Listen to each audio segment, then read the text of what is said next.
sudah hadir dua ekspertis kita pada hari ini, satu perwakilan dari Royal Canin Indonesia, dan satu orang lagi, seorang profesional dog trainer, Dog Behavior Improvement Center.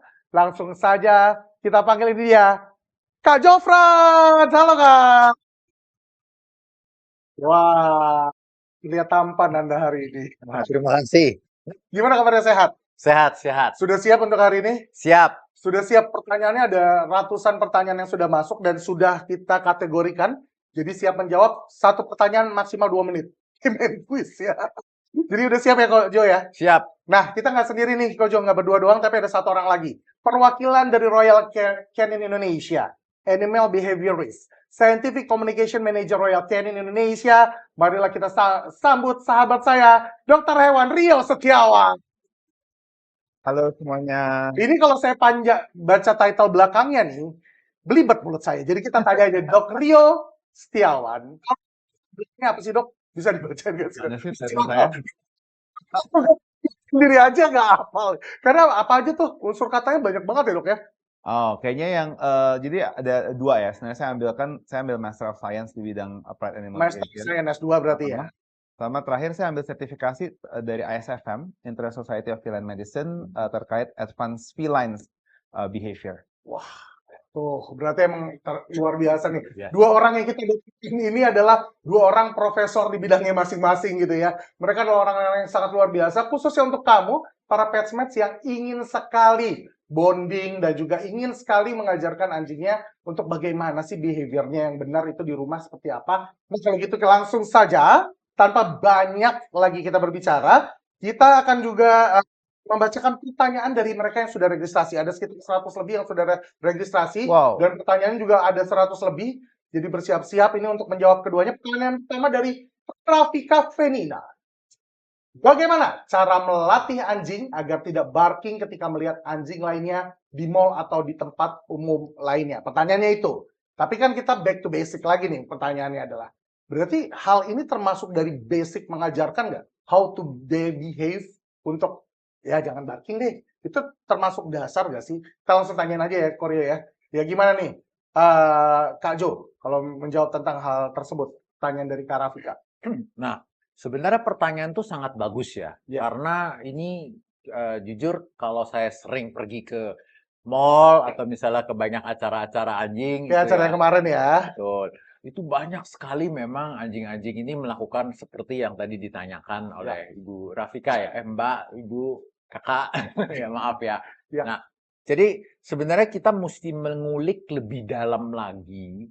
Bukan hanya, oh ya karena dia ribut, kenapa gitu ya. Nah, jadi lebih dalam ini dalam artian begini ya. Setiap anjing ini kan sebenarnya punya hak untuk mendapatkan pelatihan gitu. Betul, pelatihan. Karena kalau tanpa dia didasarin dengan pelatihan yang baik dan benar, nggak ada ilmunya lah istilahnya gitu ya. Kan secara brain function itu mereka tuh intelijensia. Justru itu kadang-kadang kalau misalnya kita latihan, ya kok pinter anjing saya gitu loh. Atau misalnya kita taruh pinter. Ya kan kasihan kan. Anjingnya kasihan maksudnya. Jadi dipikir apa anjing ya. Nah, terus kadang-kadang dia bisa ngakalin kita justru si anjingnya. Jadi ada makanan kita di mana, diambil nanti makanan kita gitu ya. Nah, jadi beberapa hal tuh kita lihat dia punya intelijensia. Tetapi sama seperti sebenarnya manusia juga gitu loh. Kalau misalnya intelijensia ini tidak kita arahkan, tidak kita fungsikan secara baik dan benar, ya akibatnya nanti ya salah satu contoh ini. Barking ya? Iya, non-stop. Ya, udah dikasih tahu nggak boleh, tetap aja terus ya suka-suka saya. Berarti basicnya dari dicari tahu dulu emang udah landasannya emangnya harus diajarkan. Dari basicnya udah punya anjing ya udah harus diajarin, kepatuhannya harus diajarin. Salah satu bentuk kepatuhan ada nggak barking, betul ya? Betul. Nah kita tanya ke Dok Rio, Dok, menurut dokter kan behaviorist nih, tahu kayak membaca bahasa tubuhnya dari anjing. Barking salah satu cara mereka untuk berkomunikasi pastinya kan. Betul. Bisa sebetulnya, emang bisa. Ini kalau kita ini kan semuanya manusia yang diciptakan sebetulnya untuk dia supaya nggak terlalu banyak barking. Nah, kebutuhan barking dari anjingnya sesering apa sih sebetulnya? Oke, sebenarnya menurut saya menarik banget pertanyaan dari Kak Rafika Bentar. gitu ya. Karena sebenarnya barking ini kan kayak tadi kakak bilang kan sebenarnya perilaku yang normal Iya. gitu ya. Kita pun juga ngomong gitu. Tapi kan barking ini yang dimaksud sama Kak Rafika adalah, aduh malu-maluin banget deh kalau berisik banget gitu, gonggong terus-terusan dan anjingnya pun kelihatan juga stres gitu loh. Jadi Oke. Kak Rafika yang mungkin stres di rumah di mall gitu ya, aduh nih diliatin Berisik sama banget orang gitu. gitu. Anjingnya juga stres gitu. Iya. Mungkin karena kayak, aduh nih lingkungan apa sih kayak tadi kayak Kak Jo bilang gitu kan, dalam artian mungkin anjing tersebut dia nggak bisa coping atau dia nggak bisa adapt dengan lingkungan Betul. di mall tersebut. Dan menurutku ini pertanyaan yang sangat bagus banget karena topik ini adalah bagian dari dog training menurut saya. Dalam artian Oke. Ini ya langsung nembak loh. Baru pertanyaan-pertanyaan langsung nembak keseluruhan kayaknya gitu ya. betul.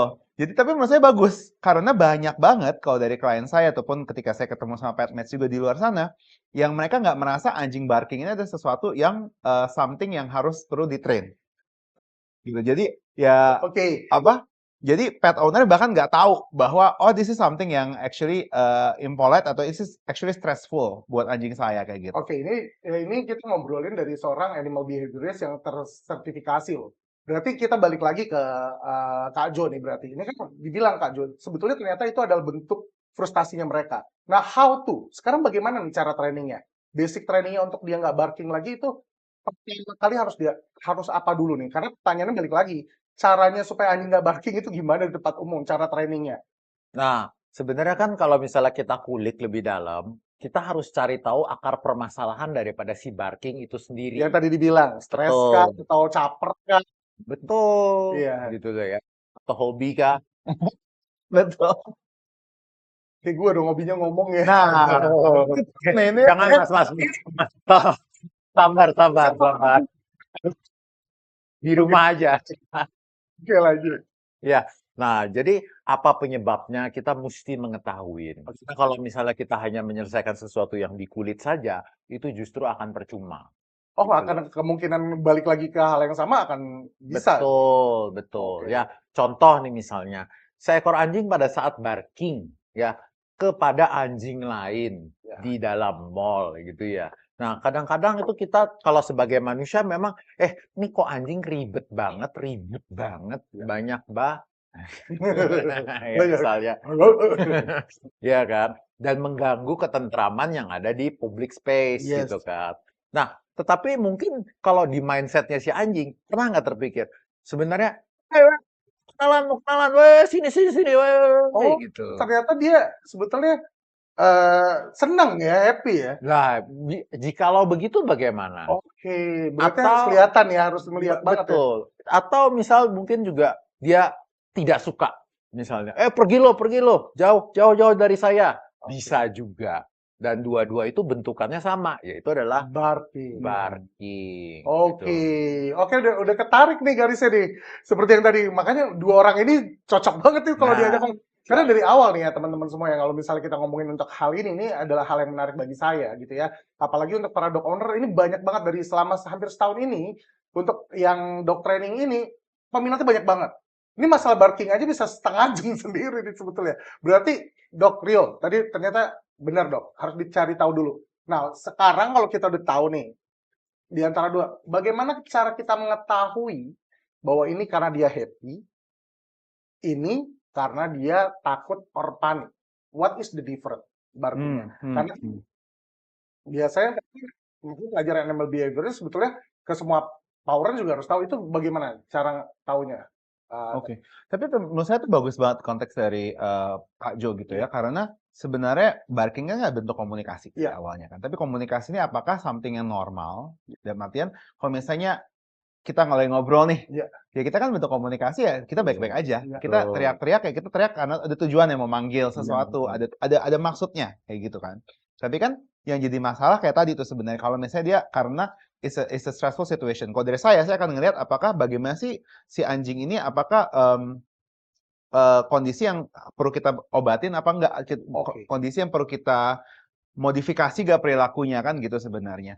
Kalau saya lihat sih tentunya dari body language-nya ya. Nanti mungkin dari Kak Jo bisa tambahin juga. Tapi kalau dari saya biasanya saya akan ngelihat biasanya akan kelihatan apakah anjing ini model dia barking, dia semakin orang dekat dia akan semakin barking, dia semakin takut. Oke, Atau berarti kalau apakah dia barkingnya mundur, apakah dia ya ada wagging tails yang dia pengen, dia juga dia begitu ke dia lebih depan ya. relax badannya, apakah dia pengen kenalan, ketemu gitu Oh, kan? Dan apakah itu something yang ya karena dua-duanya bisa barking betul, tapi saat bersamaan biasanya kita lihat di konteksnya juga biasanya. Kalau aku sih sebenarnya yang perlu diperhatiin adalah pet owner, kalau dari saya bagian dasarnya mereka harus mulai cari tahu nih. Kayak tadi ya, pertanyaannya eh Kak kenapa? Ivan Ya, gitu kan. Dalam artian kenapa sih dia barking? oke, Apakah this is something yang harus aku something yang aku harus selesai. cari training Yes. atau enggak gitu kan. Nah, sebenarnya kalau dari aku sebenarnya juga yang menarik dari barking ini sebenarnya kalau dari aku ada dua nih. Dia apakah something perilaku yang kita bilang normal kayak gitu kan, pasti normal gitu Ya, kan. Tapi apakah something yang acceptable? Kayak tadi kan saya ngomong di public spaces kayak gitu kan. Jadi ada kadang-kadang juga ada perlu walaupun anjingnya excited pun mungkin ada momen di mana ya dia harus dilatih untuk gimana caranya supaya dia bisa nggak barking, nggak vocalization terlalu banyak karena misalnya di tetangga kayak gitu. ya, Itu something yang issue. Ada kasus di mana saya kayak gitu ditanya, ya baik-baik aja, very reaktif kalau kayak main, wah langsung berisik banget kayak gitu. And then gimana cara supaya anjing ini lebih relax sehingga dia juga nggak over barking sehingga nggak mengganggu tetangga, nggak disuratin sama tetangga kayak gitu sih.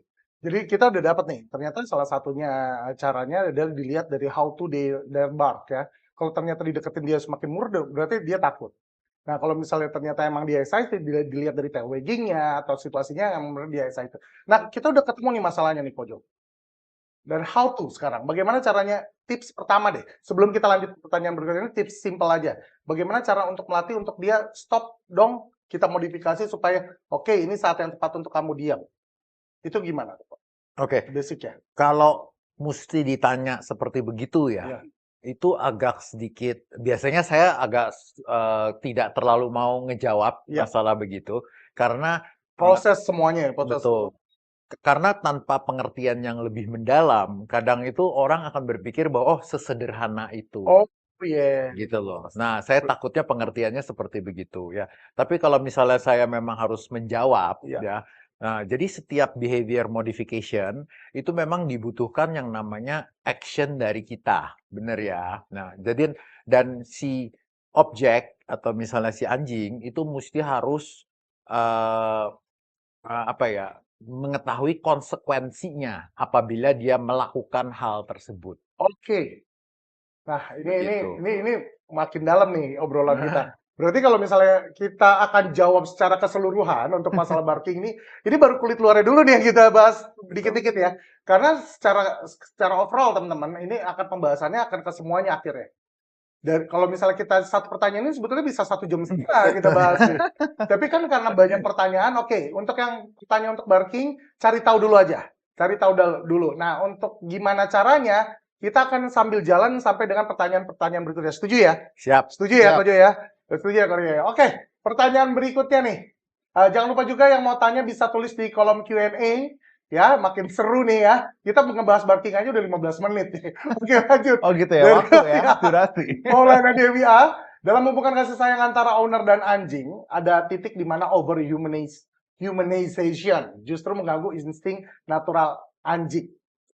Nah, pertanyaannya adalah, dalam hubungan kasih sayang antara owner dan anjing, adakah titik berlebihannya menganggap sebagai anjing ini sebagai manusia? Itu sampai di titik mana sih?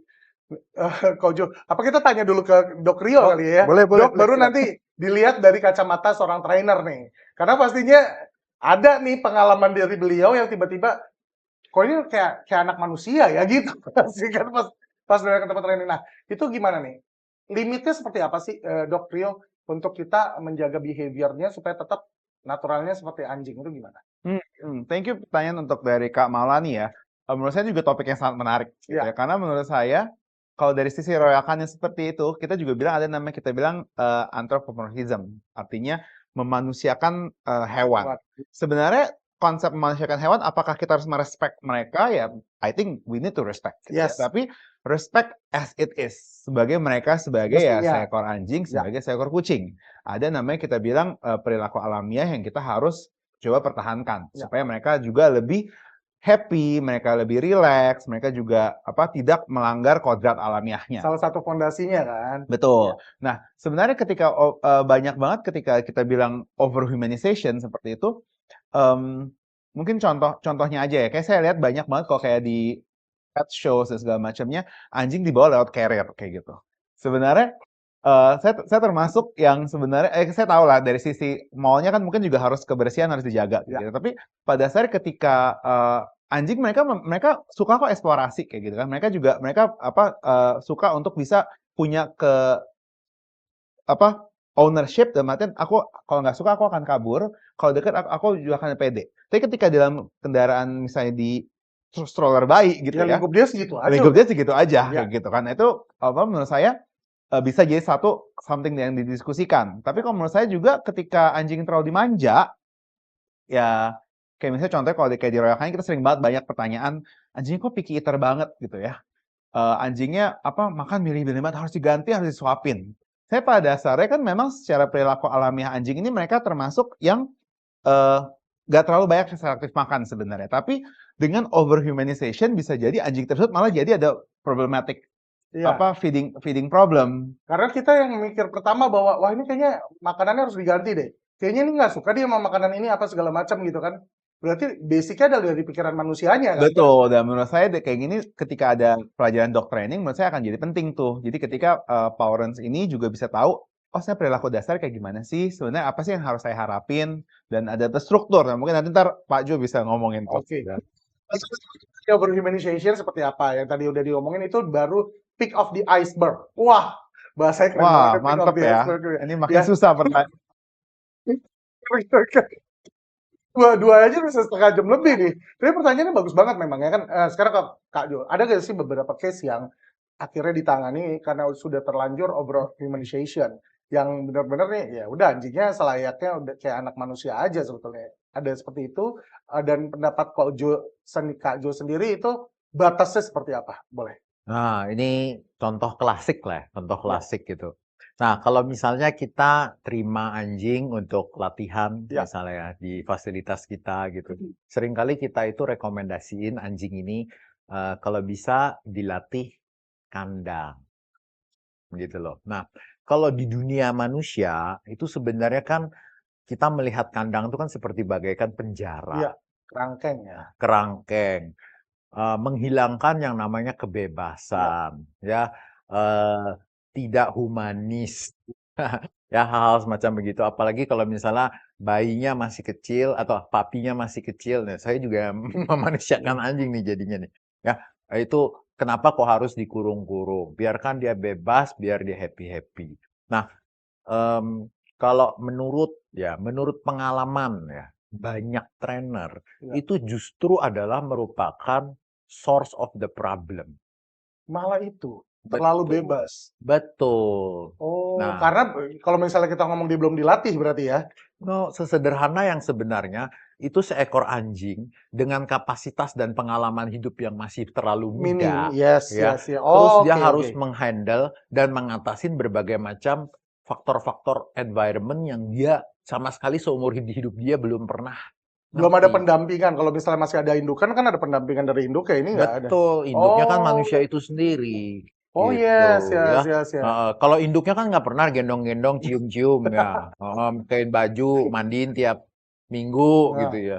Nah, justru itu. Jadi itu berbeda dengan apa yang secara natural mereka terima oleh induknya itu sendiri gitu loh ya. Nah, bahasa komunikasi mereka juga agak sedikit berbeda gitu loh. Nah, sedangkan manusia ini kan kadang-kadang kita pakai bahasa-bahasa yang kitanya tuh manusia. Ya. Jadi kita memberlakukan si anjing itu bagaikan ya manusia juga gitu loh. Ya karena ya nggak bisa berkomunikasi yang tadi dibilang ya dok ya. Betul. Makanya dibilang harus dilihat kalau mereka berkomunikasi dengan gestur tubuhnya, cukup untuk melihat itu dan segala macam. Oke. Betul. Jadi sebagai seorang parents itu sebenarnya ya, itu wajib banget sebenarnya untuk banyak belajar tentang bagaimana caranya untuk raise a puppy gitu. Nah, ini kan sekarang dunia juga sudah dunia internet kan sudah Banyak ya, ada banyak ilmu-ilmu ya. ya. Iya. Royal Canin juga bikin acara begini Yes, gitu yes, kan. betul, betul, betul. Oh, terima kasih sekali loh ini sebenarnya. Betul ya.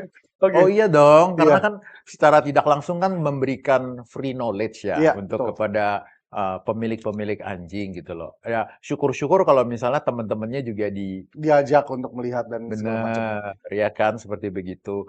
Jadi edukasi ini sebenarnya kita bukan berusaha untuk membuat sesuatu yang aneh-aneh, bukan ya. Tetapi lebih ke arah kita cari win-win solution bagi kita dan bagi si anjingnya itu sendiri gitu loh. Nah, jadi saat anjing ini kita besarkan itu hendaknya tuh ada beberapa hal itu requirement tuh mesti harus dipenuhin. Oke. Nah, jangan kita se-selfish-nya, se-egoisnya manusia itu aja, pinginnya kita seperti bagaimana. Itu yang di Royal Canin ini nih ya, bahwa semuanya tuh udah ada pakem-pakemnya, tinggal diikutin pakem yang ada aja sebetulnya. Betul, betul, Oh, ya. Nah, sehingga ya namanya dog training knowledge ini kan sudah berkembang ya. Bahkan manusia aja dengan hebatnya bisa ngelatih ikan paus. betul. Ya kan? Orca. Jadi itu kan kalau misalnya sama anjing yang tidak terlalu besar aja kita tidak bisa kan aneh gitu kan. Jadi knowledge-nya sebenarnya untuk behavior modification ini sangat-sangat advance sebenarnya sudah. Tinggal diakses oleh manusia sendiri itu antara mau atau tidak gitu loh. Sebenarnya Oke. begitu. Dan sebenarnya konteks dari Pak Jo menarik banget nih, karena sebenarnya kayak overhumanization, kayak tadi sebenarnya kata kandang, maksudnya kalau di manusia, ya kita nggak akan penjarakan. Gitu Iya. kan. Tapi sebenarnya kalau dari bahasa misalnya kayak dari vet behaviorist, seperti kita bilang kan safe space sebenarnya. Yes. Lingkungan tempat untuk dia istirahat. Dan kalau misalnya dia juga nggak diganggu tempat tidur. Apakah dia mau bentuknya kerangkeng, apakah dia mau bentuknya pagar, apa dia mau bentuknya tempat tidur, sebenarnya boleh-boleh aja. Tapi saat bersamaan juga, jangan not respecting pets juga. Karena hati-hati, karena kandang ini juga sensitif banget nih Pak. Karena ada juga generasi-generasi yang zaman dulu sebelumnya sebetulnya ya anjing ya kodratnya di kandang di depan untuk jaga rumah. Udah dikandangin aja. Betul. Jadi sebenarnya ada anjing ini dilepasin dia ya. nggak pernah ada eksplorasi, dia tidak pernah diajak exercise, dia tidak pernah diajak ada enrichment, dikasih mainan, makan yang bagus. Jadi ada juga underhumanization mungkin gitu jatuhnya. Dalam artian Aku ngerti. dia nggak merespek si welfare dari si hewan itu. Tapi at the same time juga jangan sampai kalau aku nggak mau di leash ya mungkin aku nggak boleh kali ya anjing nggak boleh di leash seperti itu loh. Kalau aku malu telanjang mungkin anjing juga malu kayak kalau telanjang gitu. Nah itu menurut saya pikiran yang salah juga tuh gitu. Jadi harus ada kita kayak Kak Jo bilang harus kita belajar bareng-bareng. Tujuan buat apa sih ya supaya sebenarnya karena kita sayang juga sama anjing itu. Mungkin harus disebutin juga salah satu fungsi kandang kan sebenarnya untuk melatih apa sih gitu kan. Ya kan. Nah, mungkin Powerens ini kan tahu salah satu masalah terbesar itu kan potty ya. Oh, yes. Nah, ya kan. Ini kan coba saya tanya dulu ada tentang tiga ya. Dijawab di awal nih. Aman kayaknya aman. Oh, aman. Siap. Kayaknya nggak ada masalah pada pinter semua nih. Kayaknya nanti deh. Berarti secara otomatis ada pelajarannya dimulai dari safe place mereka sebetulnya bisa ya. Betul. Oke, good. It's very good. Ini kita lanjut nanti nih. Karena kalau misalnya kita bahas udah masuk kandang ini kita bahas lagi ke berikutnya nggak selesai pertanyaan ketiga. Iya, saya udah keluar nih pertanyaan ketiga. Jadi saya bisa lanjutin juga nih. Karena kalau tadi kayak Kak Jo bilang ketika anjingnya terlalu dari kecil dilepas, nggak pernah tahu lingkungannya seperti apa, manage-nya seperti apa, ditinggal sama pet parents-nya seperti itu, ya jangan hati-hati, terutama untuk kayak anjing jantan seperti itu, mereka akan mulai marking, mulai pipis sembarang, dan ketika memang dibiarkan kok di lingkungan rumah ya akan jadi problem. Itu adalah pertanyaan dari Nurbati Rizkika, yaitu mengapa anjing masih marking sembarangan di luar. Nah, pertanyaannya ada kita ke Nurbaiti adalah, apakah sudah di training sebelumnya? Benar nggak? Kalau memang sudah di training, kenapa nih, Kak Jo? Ini kita anggap udah di training aja, karena pertanyaannya adalah, mengapa anjing masih marking sembarangan di luar? Apakah karena yang tadi dokter tapi bilang, konteksnya menarik ya, di luarnya berarti bukan dalam rumah. Bukan dalam rumah. Berarti apa akhirnya safe place-nya dia udah, karena di tempat pelatihan doang safe place-nya dia dikandangin, di rumahnya enggak. Iya kan, akhirnya dia bebas mana aja, akhirnya si marking ini kembali atau gimana? Silakan Kak Jo. Nah, menurut penelitian itu sebenarnya marking ini merupakan menandai Ya, wilayah gitu ya. Nah, teritori ya. betul, betul. Nah, itu menurut penelitian ya. Tetapi menurut pengamatan saya, mayoritas anjing-anjing yang tinggal di dalam kota ini, ya, anjing kota nih, ya, kebanyakan marking itu bukan karena dia ingin ini wilayah saya. Bukan. Ya, misalnya nih kita bawa anjing kita ke rumah temen gitu. Terus kemudian dia merasa ini wilayah dia, terus kemudian dikuasain di rumah temen kita itu. Tidak gitu. Mall juga misalnya. Tapi lebih ke arah expression daripada kegelisahan dia, ketidaktenangan dia gitu loh. Oke. Nah, itu juga harus kita waspadain ya. Itu yang tadi saya bilang kalau kita hanya melihat kulitnya saja, kadang-kadang kita tidak terlalu mengerti apa sih, kenapa sih gitu loh ya. Berarti harus cari tahu basicnya itu kenapa. Penyebab dia melakukan hal itu kenapa. Berarti akan dapat diselesaikan kalau sudah dapat penyebabnya. Benar ya? Betul, betul. Oke, makanya konsul ke dog behavior, konsul ke dog trainer itu penting banget untuk hal-hal yang seperti itu gitu ya. Mm, Ada yang mau ditambahkan nggak, Dok? Kalau menurut saya konteks marking menarik ya, karena sebenarnya kalau menurut saya perilaku marking sebenarnya perilaku yang cukup natural juga, gitu kan. Ini kan perilaku yang tidak natural, kenapa? Karena ya di taman ada rumput, baik-baik aja lu Iya. pipis-pipis deh kayak gitu Iya. kan. Tapi kalau misalnya di rumah orang atau Di misalnya kaki mall, orang, di kalau kaki di orang, itu jadi perilaku yang tidak diterima, kayak betul. gitu kan. Kalau menurut saya tadi aku setuju banget sama Kak Jo dalam artian konteks marking ini kan bisa jadi karena dia terlalu anxious, kemudian dia mulai mencoba dia melakukan marking tujuannya biar lingkungan itu lebih nyaman untuk dia, kayak gitu kan. Oh, Eh, basicnya adalah yang tadi safe place-nya Betul. dia, Jadi dia ngerasa kurang jadi safe di sebenarnya situ bisa ya. juga karena dia nggak confident, tapi bisa Oh, juga karena dia kebiasaan. Jadi oke, ini ada banyak jadi ya. berbagai macam konteks. Saya pada dasarnya sih kalau menurut saya jangan sampai nih karena betul kata Kak Jo nih, karena kalau perilaku dog training sangat kompleks. Dan artian talk show ini nggak bisa kita overgeneralize Nggak, things makanya dari gitu tadi ya. kita putus di Iya, tengah-tengah karena karena balik lagi harus ke dog trainer betul, aslinya. karena bisa jadi ya sebenarnya it will be very stressful dan harapannya jangan juga setelah talk show ini, oh anjing tuh nggak boleh marking, dia nggak boleh pipis sama sekali. Bukan itu. No, that's not Iya, what we want kayak gitu ya. iya. Jadi Nggak boleh marking, nggak boleh barking. Waduh, waduh bolehnya gitu ngapain ya. dong? Nggak boleh, tapi kita Apa harus nanti cari tahu adalah edukasinya jadi salah ya Pak? jika mereka melakukannya Semua secara berlebihan, garis bawah ya. Jika mereka melakukan berlebihan, gimana untuk menahan hal tersebut? Dimodifikasi supaya tidak berlebihan. Kegiatan tersebut boleh dilakukan karena itu natural behavior-nya mereka kan gitu kan. Tapi bagaimana caranya supaya tidak berlebihan? Dan kita juga nggak, kita mohon maaf di sini bukan untuk menyelesaikan seluruh masalah tersebut karena kalau misalnya itu kan butuh hal-hal yang harus dilakukan terus-menerus, kontinuitas, rutinitas yang harus dilakuin terus untuk melakukannya. Dan itu nggak bisa diselesaikan dalam acara ini. Tapi kita cuma open their mind about, oh this is how to train the dog dengan cara yang benar. Balik lagi kata yang baik tuh dengan cara yang benar. Nah ini makanya ini ngomong kayak gini sebetulnya nggak usah pakai skrip udah akhir kita 1,5 jam bisa ngobrol aja nih begini gitu kan. Berarti secara otomatis tadi ya, dok yang tadi dibilang di marking bahwa dia penyebabnya itu tadi banyak banget. Emang dia iseng, emang dia yang tadi dibilang adalah karena dia kurang aman di situ atau karena birahi Bisa juga. bisa juga. Dan caranya gimana ya setelah dapat ya di training berarti Kak Jo. Setelah dapat nih, balik lagi kan udah dapat masalahnya kenapa, udah dicari tahu masalahnya kenapa, balik lagi di training. Nah itu proses. Kalau kita nggak ngomongin cara trainingnya deh, karena kalau kita ngomongin cara trainingnya juga nggak segampang itu. Tapi biasanya membutuhkan durasi berapa lama untuk akhirnya mereka bisa mengontrol hal tersebut. Bukan untuk stop benar-benar, tapi mengontrol hal tersebut. Kak Jo. Oke, ini mesti lebih spesifik. Ya. Jadi contohnya marking yang disebabkan karena birahi. Iya. Ya, oke. Nah, marking disebabkan oleh birahi ini, ya, itu benar-benar sangat memiliki motivasi instingtual. Oh ya, karena emang basicnya mereka begitu. Betul. Nafsuan gitu kan. Ya,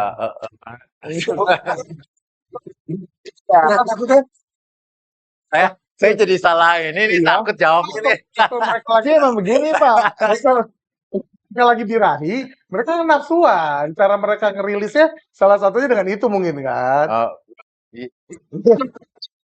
Lanjut. jadi salah ini nih. Nah, Oke, nah jadi memang kita harus memberikan suatu konsekuensi yang benar-benar melebihi daripada apa yang kalau misalnya mereka ingin tetap melanjutkan birahinya itu tersendiri, gitu loh ya. Nah, contoh nih ya, em, nah ini agak susah nih ngomongnya karena nanti jadi agak 17 enggak lah ya. Biologi ya. Oke, Kita di sini oke, udah oke. dewasa gitu. Oke. Jadi kan pada saat dia melakukan action reproduksi tersebut gitu ya, itu kan memang kadang itu bagi seekor anjing kenapa dia mau melakukan itu kan karena konsekuensi yang dia dapatkan kan adalah suatu Hal naturalnya yang dia dapat gitu ya. Merilis hal tersebut. gimana Mas? Istilahnya Konteksnya gini, gimana? konteksnya gini. Dalam artian, jadi intinya itu kan marking ini bisa jadi sesuatu instinktual. Jadi apa ada ya kita harus tahu reasonnya. Kalau misalnya memang di instinktual kayak kita kalau apa kita larang itu jadi suatu apakah yang jadi another stressful Iya, buat another anjingnya stressful gitu kan. malah. Tapi saat bersamaan mungkin juga kalau konteks mungkin bukan iseng ya, tapi dalam artian ya memang dia pengen menandai area dia ketika jalan. Ya menurut saya mungkin salah satu contoh yang bisa diterapin adalah ya leash trainingnya dikuatin. Oke. Dalam artian supaya dia bisa fokus ketika dia diajak jalan, dia akan fokus ke ownernya, dia akan fokus ketika dia jalan, dan dia tidak fokus ke lingkungan dan nggak dan melakukan marking Ya. tersebut seperti. Jadi menurut saya kontekstualnya tadi sih. Ya. Karena juga ada beberapa yang anjing akhirnya ya ada beberapa yang begitu kan akhirnya ke kaki kemana dan segala macam gitu kan. Hal-hal tersebut yang itu harus diajarin dengan konsekuensinya yang tadi dibilang ya. Betul. Jadi misalnya kalau misalnya dia tidak melakukan apa yang kita tidak mau. Contoh yang paling sering misalnya ya marking tadi ya atau misalnya dia humping sesuatu gitu loh ya. Mungkin dia akan mendapatkan sesuatu yang lebih baik gitu loh. Nah, cuman kan memang jujur bagi saya aja susah sebenarnya apa sih yang lebih baik. Nah, itu loh itu yang Penggantinya apa gitu ya. betul. Exchange-nya dia Nah, sebagai exchange-nya apa? sehingga dari apa ya, dari kita itu memang kita harus cari strategi yang paling bagus, strategi yang benar-benar mengakses motivasi terbaiknya apa supaya dia mau masih fokus dan mendengarkan kita gitu loh. Oke. Gitu. Dok, kan kalau misalnya kita tahu kalau misalnya ternyata kan kalau misalnya kita ngomongin tentang marking tadi kan. Nah, kalau misalnya emang benar-benar mereka untuk diperanakan nanti, kan berarti si jantan ini kan harus sebagai sumber dia punya ini kan. Nah, jadi kalau misalnya emang masih untuk diperanakan emang itu caranya adalah emang langsung dikawinkan aja atau harus nunggu kan kalau misalnya boleh tahu nggak kalau untuk anjing sendiri besar kecil atau giant itu punya siklus matingnya itu per kapan, Dok? Mungkin gini kali ya, biar agak sedikit konteksnya ya. Mungkin kalau humping kan memang itu perilaku yang emang lebih untuk dalam artian dia ada drive-nya kayak gitu. Tapi kalau ketika marking saya kan juga bentuk penandaan teritorial kayak juga kayak gitu. Jadi sebenarnya nggak berarti dengan dikawinkan begitu kemudian jadi hilang. Ataupun nggak berarti juga ketika di steril ya kadang-kadang Hal banyak tersebut tuh itu anjing masih saya ada ya? galak, Tapi anjing saya ngebantu pipis sih, Dok. sembarangan. Kemudian kalau tapi kenapa udah di steril Masih masih masih. begitu? Nah, saya bilang itu membantu, betul. Membantu sih, Tapi membantu. itu tidak menghilangkan perilakunya Iya, secara bukan keseluruhan. jaminan Jadi 1000% lah ya. betul. Jadi otomatis ini ya menurut saya balik lagi konteksnya kan topik pertama adalah mengenai kenapa doktrin itu penting Iya. gitu ya. Berarti emang harus benar-benar dilakukan terus-menerus Betul, hal menurut tersebut saya ya? dilakukan terus-menerus dan kalau saya sih kenapa doktrin ini penting? Tujuannya kan kita pengen supaya hidup bersama dengan hewan dengan baik gitu, dengan si anjing juga baik. Nah, ini kita belum dikenalin loh. Iya, dari tadi udah Ini asik. apa? Kita mau udah mau selesai special sesi guest yang pertama sebenarnya di nih. sini, Ini Din. boleh dikenalin dulu nggak sih? Kak Jo siapa Baru ini? bangun habis tidur. Ini ganteng atau cantik? Tadi ngomong tentang reproduksi Iya. langsung bangun ya.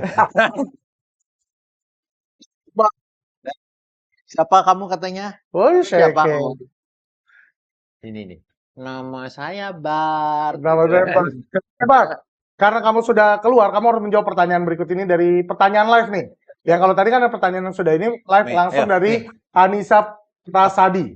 Ya. Bagaimana tren dogi yang baru ketemu kita saat dewasa? Karena biasanya memiliki beberapa trauma. Nah ini kebetulan Bar dari kecilkah apa dia dari dewasa? Mau ya? Ah, Silakan. kalau Bart ini dari kecil Kecil. dia. Bat sini Bat. Cat, Naik ke atas dulu, Bart. Bat. Bat. Bart mau kemana, Sini. Bart? Up. Sini, Bat. Nah, Oke. jadi dia ini dari kecil sebenarnya, ya, dilatih gitu loh. Dia umurnya sekitar 6 tahun sekarang ya. Dia juga cowok ya, male. Nah, duka sukanya merawat dia juga banyak sekali ya. Terutama saat dia itu apa ya, lagi hype-hype-nya gitu, lagi kecil itu lagi wah suka. Dan kalau dilihat dari breed-nya kan juga seekor border collie ini ya. Jadi memang aktif, anjingnya aktif Nggak bisa gitu. diem ya? Iya, banyak kan juga begitu gitu loh. Nah, tapi bukan berarti behavior-nya tidak bisa kita perbaikin atau misalnya tidak bisa kita modifikasi. Sehingga basically ya kita dapatlah anjing yang seperti begini sesudah bertahun-tahun kita berikan 6 tahun loh ini. iya ya Ini begitu. baru datang aja udah dilepas. Bener-bener yang ya dengan nyantainya Kak Jo duduk begini, dia ke sana, kalau dilihat udah agak ini dipanggil, di recall. Nyamperin lagi, fokus Ya. lagi ke sininya. Itu luar biasa loh. Jadi ini sekarang menurut pertanyaannya nih, Trendogi, kalau sudah di saat dewasa biasanya memiliki beberapa trauma. Bagaimana itu mengelatihnya? Pasti banyak banget kan yang datang kan dok. Apalagi kalau misalnya kita lihat sendiri sekarang kebanyakan ya Kak ya banyak ada juga beberapa parents yang tidak bertanggung jawab yang ngambil waktu lucunya aja. Sebenarnya sih nggak dia untuk ngambil lucunya aja. Beberapa parents yang aku acungin jepol nih, Ya. mereka juga berusaha untuk mengadopsi anjing dari shelter, Ya. ya kan? Nah, itu luar biasa. Jadi instead of mereka beli mahal-mahal, padahal mereka orang lumayan, orang Ya. berada gitu loh ya. Tapi mereka rescue anjingnya daripada shelter ya. Nah, tetapi kadang-kadang itu anjing shelter ini juga ya ada Traumanya yang tadi dibilang ya. ya baggage-nya itu ya. Nggak usah dibilang kalau misalnya yang anjing-anjing yang dibeli dari breeder-breeder atau bagaimana ya itu mah ya sudah seharusnya dibenerin dari kecil. Yes, karena Ya ada kan? breeder-breeder yang bertanggung jawab. Kemarin juga ada ketemu, udah dilatih dulu Eh, dari umur 2 bulan sampai 4 bulannya tersebut. Betul, karena dari kecil kan hidupnya udah dia tahu Iya. historisnya gitu loh ya, mau diapakan juga. Nah, tapi kan kalau yang agak susah ini kan kalau yang ada dari shelter ya. Kalau misalnya kita tahu, oh dia umur 4 tahun lah, 4 tahun sebelumnya tuh ada apa Apa? historis? Oh, yes. Tidak mengetahui apa-apa kita gitu loh. Nah, tapi memang kita harus tetap bagaimana caranya untuk merubah asosiasi mereka terhadap sesuatu yang buruk menjadi baik gitu loh. Misal, kalau mereka tidak suka dengan sepeda motor atau misalnya benda-benda yang objek yang rada bergerak, mobil, Oh, motor traumanya itu misalnya. gitu ya. Contoh, kita nggak tahu mungkin zaman dulu ada sebuah motor yang berusaha untuk menabrak dia atau bagaimana kita tidak tahu ya. Nah, eh, karena kita melihat oh dia memiliki suatu reactiveness terhadap si benda motor tersebut, Ya. akhirnya harus kita ajarkan, motor ini tidak masalah loh, ya, bahwa motor ini tidak berusaha untuk membuat kamu sakit atau mencelakain kamu begitu loh ya. Nah, itu harus kita latih hal-hal semacam begitu ke dia. Nah, kalau misalnya di dunia training tuh namanya conditioning Oke. atau namanya classical conditioning tepatnya. Jadi Gitu loh. dipelajarin sedikit-dikit motornya dari jauh atau gimana tuh kok? Nah, Cara. jadi setiap kali dia mendekati motor itu atau misalnya motor itu bergerak sedikit ya, kita tidak mau trigger point itu terlalu ekstrim. Jadi harus kita transisikan dari mulai yang gampang di-accept sama dia, terus kemudian kita tambah. Dengan konsekuensi kalau dia mampu untuk bisa menghandle secara emosionalnya dia itu ya. Nah, dia itu nanti dapat konsekuensinya adalah sesuatu yang nice. Oke. Gitu. Jadi ada reward-nya lah ya. Betul. Ada reward-nya. Jadi bisa dilihat dulu. Wah, ini keren sih. Oke, kalau gitu pertanyaan live pertama sudah habis dan sesi talkshow kita kenapa dog training itu penting, sesi pertama sudah. Penting banget. Karena kalau misal kita bahas aja tadi setiap pertanyaan itu saling berkaitan satu sama lain. Tetap ujung-ujungnya adalah mereka harus di training gitu ya. Sepenting itu ternyata dog training. Oke. Sebelum masuk ke topik selanjutnya, untuk dog trainer pet hotel dan service bisa daftarkan diri Anda menjadi member Breeder Eksekutif Royal Canin dengan menghubungi dokter hewan Kardila Effendi. Ini sobat kita ya. Orangnya ada di sini, nanti belum pernah masuk ke sini ya. Kardila Effendi boleh masuk ke sini nanti habis ini ya. Di 089616738839 dan dapatkan ekstra diskon 15%. Pertanyaan ke Dok Rio. Ini yang emang pet hotel dan service juga bisa ikutan nih di BEC, Dok?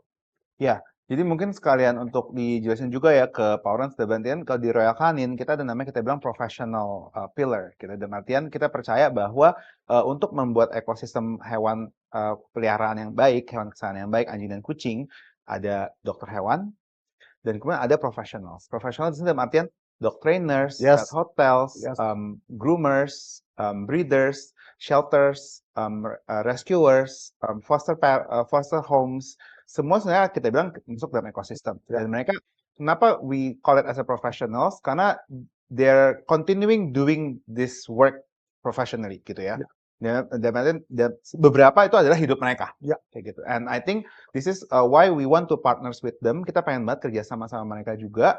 Karena kita percaya bahwa dengan partnering with all of the stakeholders, kita bisa menciptakan ya dunia yang lebih baik buat si anjing tersebut. Apalagi di Indonesia ya. Kita harapkan menjadi lebih baik lagi. Oke.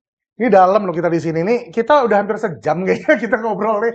Kita Gitu ya, masuk ke poin kedua loh. Ini benar-benar secepat ini, tapi baru 3 pertanyaan dan baru 1 sesi. Masih ada 2 sesi lagi. Pertanyaan berikutnya adalah apakah perlu anjing sekolah? Oke. Pertanyaan aku aja yang jawab. Nggak usah Kak Rio, nggak usah juga Kak Jo. Penting. Karena udah dari tadi diobrolin awal, balik lagi ke penting. Oke, lanjut kita ke pertanyaan kedua. Cassiopeia Miteri, usia berapa sebaiknya anjing di training dan apakah training proteksi itu baik untuk mental anjing? Oke, kita udah ngobrolin di sesi 1, sepenting itu ternyata dog training. Karena behavior dari anjing ini perlu kita latih. Supaya kita modifikasi untuk hal-hal yang berlebihan, supaya tidak berlebihan dan bisa make sense di kitanya juga sebagai human gitu ya. Tapi tetap harus ada pilar-pilar yang dijaga, benar ya. Nah sekarang kalau kita ngomongin tentang pelatihan, bagaimanakah cara melatih behaviornya mereka, dimulai dari usia berapakah supaya mungkin jalannya lebih mudah ke depannya untuk di usianya yang agak lebih tua. Silakan kepada Kak Jo selaku professional trainer, silakan. Ya, oke. Anjing itu sebenarnya kan kalau kita lihat dari umur 2 bulan aja sudah responnya cukup bagus ya. Beda kalau misalnya anak manusia kan, bayi itu kan 2 bulan masih belum lah ya, masih gitu. Buka mata aja belum awas beres. Ya. Nah, jadi sekitar 2 bulan tuh dia sudah mulai bisa explore dengan berbagai macam hal gitu ya. Nah, jadi paling bagus itu apalagi kalau di topik sosialisasi terhadap anjing itu 2 sampai 5 bulan. Itu penting sekali sehingga anjing itu tidak memiliki terlalu banyak reaktivitas, terus kemudian lebih confident, lebih friendly juga terhadap berbagai macam hal gitu loh ya. Tidak mudah stres gitu ya. Nah, juga sudah diperkenalkan beberapa struktur ya. Struktur jadi peraturan seperti house training seperti bagaimana sih. Jangan pottinya sembarangan. Kalau malam jangan kelayapan sendiri. Salah nggak? Ini harus tetap dulu. Oke, kita lanjut nih. Berarti sekarang pertanyaan ke Dok Rio. Scientific behind that. Karena ini kalau dilihat dari kacamata seorang profesional yang mereka mengajarkan ya. Ini mulai harus dari 2 bulan, itu udah bagus banget. Scientific behind hal tersebut apa kira-kira Dok? Kalau menurut dari Dok Rio, pakar dari Royal Canin, silakan. Saya setuju banget dengan dari Kak Jo tadi ya ketika ngomong mengenai waktu umur. Karena memang sebenarnya dari scientifically speaking, ketika kan ada tahap-tahap perkembangan anjing sebenarnya. Jadi memang di usia 8 minggu sampai sekitar 16 minggu, itu adalah di mana tahap otaknya lagi berkembang sangat cepat. Oh. Gitu. Jadi dalam artian mereka belajar dengan sangat cepat dan mereka mulai melihat apa sih lingkungan yang baik buat dia, apa lingkungan yang aman. Dan mereka biasanya sangat reseptif tuh. Kayak gitu ya. Jadi mereka sangat sensitif. Kalau di umur-umur kecil mereka udah mulai ketakutan dengan misalnya dengan sesuatu hal yang benda yang keras kayak gitu, ya mereka bisa more likely untuk lebih takut ke depannya. Akan Tapi trauma ketika jadinya ya. dari kecil dia udah mulai terbiasa, udah sosialisasi seperti tadi Kak Jo bilang, ya dia akan lebih pede, dia akan lebih tahu, oh sebenarnya these things are okay gitu ya. Dan jadi menurut saya semakin early semakin bagus. Kalau saya bikin puppy class 8 minggu vaksin pertama, and then udah boleh jalan sebenarnya, udah boleh ketemu sama anjing lain, tapi hati-hati ya, jangan sampai dibawa keluar ketika lingkungannya nggak tervaksinasi. Mungkin tuh PR kayak gitu. Dan makanan juga yang harus yang bagus, tujuannya kenapa kalau di Royal Canin kita juga ada suplementasi yang fungsinya untuk menjaga membuat agar si brain development juga bagus. Itu ya, Yes, seperti yang mantap, di mantap. samping Jadi sini ya. jadi that's how important it is kayak gitu kan. Tapi apakah kalau topiknya usia berapa, menurut saya earlier the better. Tapi kalau misalnya anjingnya udah dapatnya udah tua ataupun udah dewasa, it doesn't have to be oh anjing saya nggak bisa nih. Jadi menurut saya Try, usia tetap itu ya. tidak membatasi. Oke. Kalau dari saya gitu. Oke, berarti Tuh. secara otomatis dari pakarnya pun bilang, dari trainernya di 2 bulan. Tapi ada scientific proof di belakang itu bahwa emang ternyata perkembangan otaknya sangat luar biasa. Tuh. Sedang bagus-bagus ya, it's like 85% maybe ya. 85% perkembangan otaknya, udah gitu harus diikuti dengan nutrisi yang baik. Jadi trainingnya kan juga, nah ini kita ngomongin tentang drivingnya berarti ya, coach ya. Benar nggak sih? Motivasi. Motivasinya. Nah ini saat yang tepat juga untuk, karena kalau kemarin kita sempat ngobrol padahal, ya anjing udah pasti motivasinya makanan tuh gampang banget katanya. Karena emang mereka tuh makan emang udah makan gitu. Nah ini berarti emang benar di usia itu juga udah bisa makan makanan, udah disapik kan berarti kan? Udah lepas dari susuan induknya kan? Ya, dia udah mulai belajar makan Udah mulai sendiri. belajar, maka di situ juga cocok untuk mulai ini ya kok, berarti ya? Iya, Iya, butuh sekali namanya nutrisi untuk perkembangan segala hal yang ada di badan mereka ya, otak, otot, tulang, syaraf, rambut, dan lain-lain, gigi. Nah, jadi nutrisi itu sangat penting sih kalau aku bilang sih ya. Jadi kayaknya Royal Canin cukup bagus ya selama ini ya bisa menyediakan kayak begituan. Nah, cuman kalau si papi ini mesti harus di-emphasize juga tadi mungkin Dok Rio juga ada bilang vaksin. Ya, jadi kalau misalnya dia kebetulan mau puppy class atau mau keluar dan lain-lain, jangan lupain vaksinnya tuh. Karena vaksin ini kadang-kadang suka kelewat. Ya, jadi mau tidak mau itu penting sekali. Berarti ada sesuatu hal yang sebelum kita lakukan sekolah, kayak anak kita mau sekolah udah harus divaksin dulu. Tuh. Tahu lingkungannya itu seperti apa gitu. Biarpun berarti standarisasinya dari tempat coach juga udah bilang, ya udah standarnya adalah vaksin dulu. Betul. Berarti Dan mungkin tambahan dari vaksinasi ya, Iya. sebenarnya yang saya juga selalu ceritakan ke Powerance juga adalah bagusnya ketika anakan anjing dibawa ke klinik, itu juga bentuk pelajaran juga buat dia. Iya. Untuk dia tahu bahwa oh Lingkungan lingkungannya lain dari seperti iya. ini loh. Tuh. Dia ditaruh di atas meja periksa begini loh. Iya.